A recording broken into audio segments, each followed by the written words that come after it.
বাবা সাহেব আম্বেদকরের সংবিধানকে আমরা মানি, এটাই ভারতবর্ষের গণতন্ত্রের স্তম্ভ এবং পীঠস্থান। আজকে পদে পদে সেই সংবিধানকে লাঞ্ছিত করা হচ্ছে, মানুষকে বঞ্চিত করা হচ্ছে, অধিকার কেড়ে নেওয়া হচ্ছে, গণতন্ত্রকে লঙ্ঘিত করা হচ্ছে। আজকে কি সুভাষচন্দ্র বসু বেঁচে থাকলেও তাকে হিয়ারিংয়ে ডাকা হতো, ওই ফেক চাওয়া হতো আপনি ভারতীয় কিনা। 58 লক্ষ বাদ দিয়েছেন একতরফাভাবে। মোট সংখ্যাটা প্রায় 2 কোটি। মনে রাখবেন, 7 কোটি মানুষের মধ্যে যদি 2 কোটি বাদ চলে যায়, কত মানুষ অধিকার হারায়। 110 জনের বেশি মানুষ মারা গেছেন, রোজ 3-4 জন করে আত্মহত্যা করছেন ভয়ে। কেন ইলেকশনের বিরুদ্ধে কেস হবে না? এত মৃত্যুর দায় ইলেকশন কমিশনকে নিতে হবে এবং গভর্নমেন্ট অফ ইন্ডিয়াকে নিতে হবে।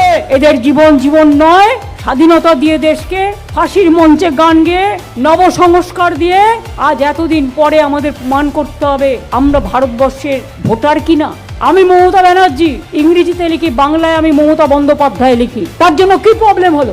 এইটুকু কালচার যাদের নেই, এইটুকু তফাৎ যারা জানে না, তাদের আজকের দিনে আমার ধিক্কার দেওয়া ছাড়া আর কিছু নেই। নেতাজি সুভাষচন্দ্র বোস বলেছিলেন, তোমরা আমাকে রক্ত দাও, আমি দেবো স্বাধীনতা। আমি রক্ত দেবার কথা বলছি না, প্রাণটাকে বাঁচান।